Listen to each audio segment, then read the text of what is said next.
Hi, and welcome to Saturday with Stephanie. We are continuing our journey through the Small Catechism, and I wanted to do tonight's video in front of the bulletin board in my office. You see behind me there's all different colored sheets of paper. I'm not sure how well you can actually read them on this video, how clear that is, but I took the time a long time ago to make this bulletin board in my office, which is a meeting space. We've taught confirmation in here, but I also work in here. And I wanted the reminders of the Small Catechism, and so I have all of the words of the Small Catechism, from the Ten Commandments, which is in pink right over here, to the Apostles' Creed, to the Lord's Prayer. All of those things I have up there as reminders, and I think it's really helpful, at least for me, it's helpful to see those on a regular basis. So today we are in the commandments still. We are at the 5th commandment, so out of 10 commandments, we are at the halfway point at the end of this video. And the 5th commandment is this: you shall not murder. Now remember, Luther does his question and answer. What does this mean? And the answer always begins with, we should fear and love God so that we do not hurt or harm our neighbor in his body, but help and support him in every physical need. So it's interesting, when we talk about this particular commandment, it's very easy for us to say, okay, you shall not murder. We're not going to kill anyone. I am pretty sure that there is not a single group of human beings anywhere on the planet that does not understand that you cannot kill another human being, that it is wrong to take another human being's life. We talk about the law being written on our hearts, the idea of the conscience, and God letting us know what is right and wrong. Regardless of any other interpretations of all of these laws, I think when it comes to killing, we all understand that it is wrong to take the life of a human, of a fellow brother or sister, of anyone who is made in the image of God. But Luther doesn't let us just get off there with, oh, well, I've never killed anyone. No. He says we do not hurt or harm our neighbor in his body. So that includes punching a sibling. That includes withholding things that might be helpful for physical needs.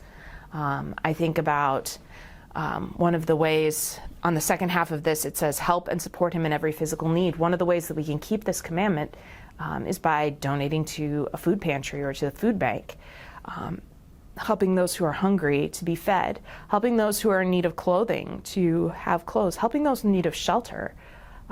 You might have seen the email go out earlier this week about an awesome mission project that we are participating in as a church, helping to provide welcome home baskets for people who have been homeless and are now being set up in homes, but they need all kinds of household things.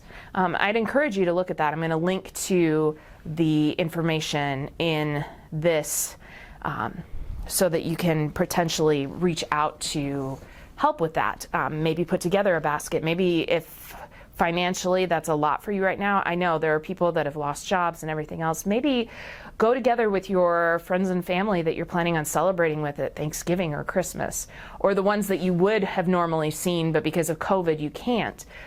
See if you can team up on purchasing items to fill a laundry basket.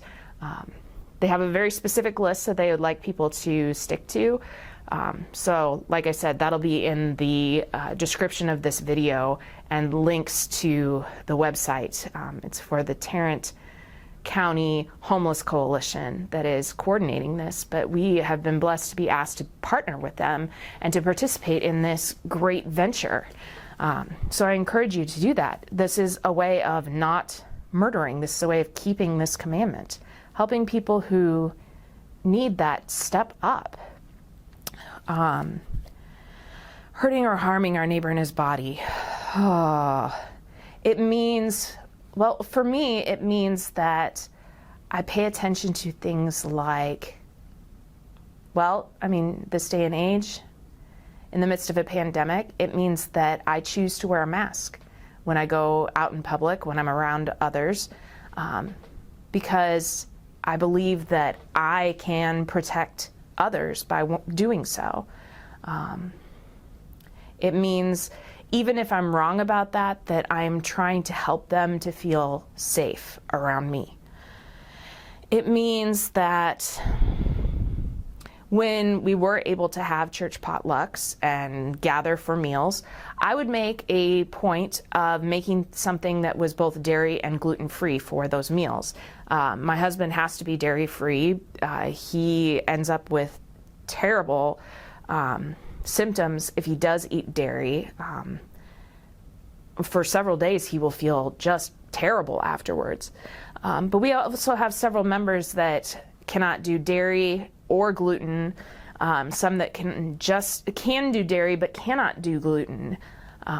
It's part of the reason that we also provide gluten-free communion wafers. It's a way of avoiding harming our neighbor, our friends, our beloved members, to provide that for them. It means that we provide non-alcoholic wine for communion.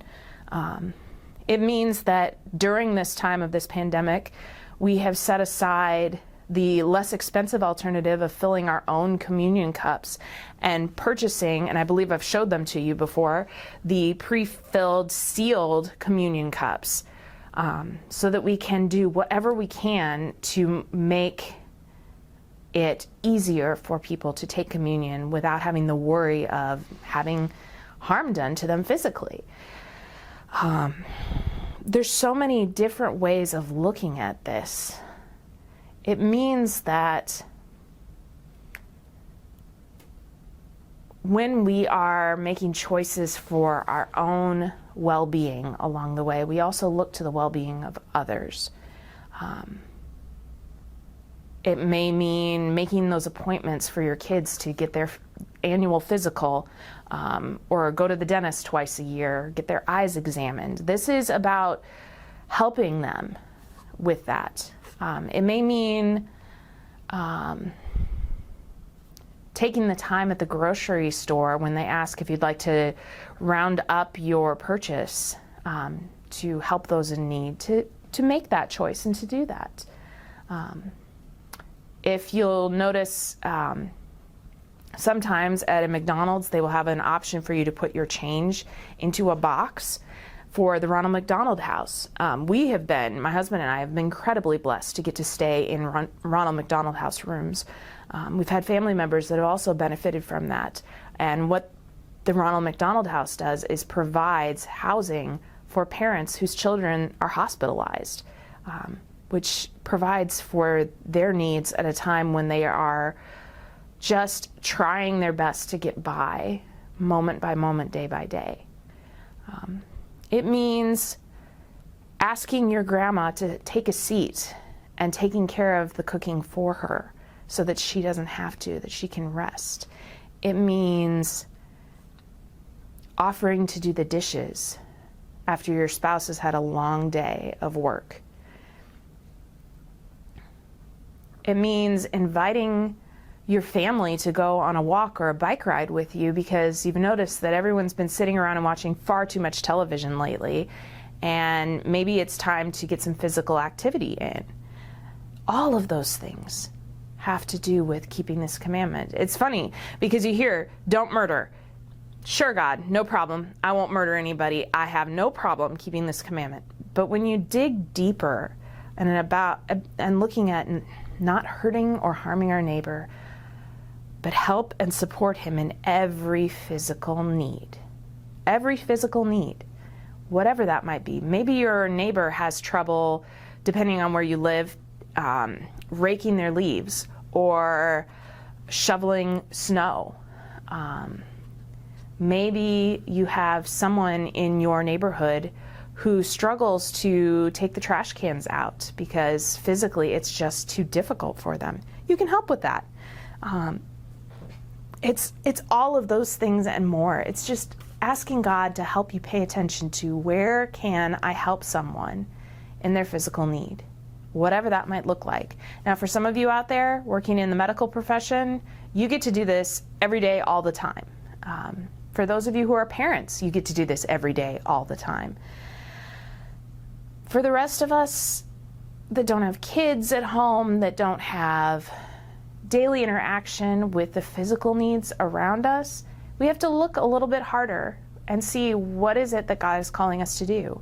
As a church, we've had to think a lot during this time period of this pandemic of how can we help to protect the physical needs of our members, of those who come back to worship. And so it's been making sure the chairs are distanced appropriately in the sanctuary, encouraging people to socialize outdoors after the service,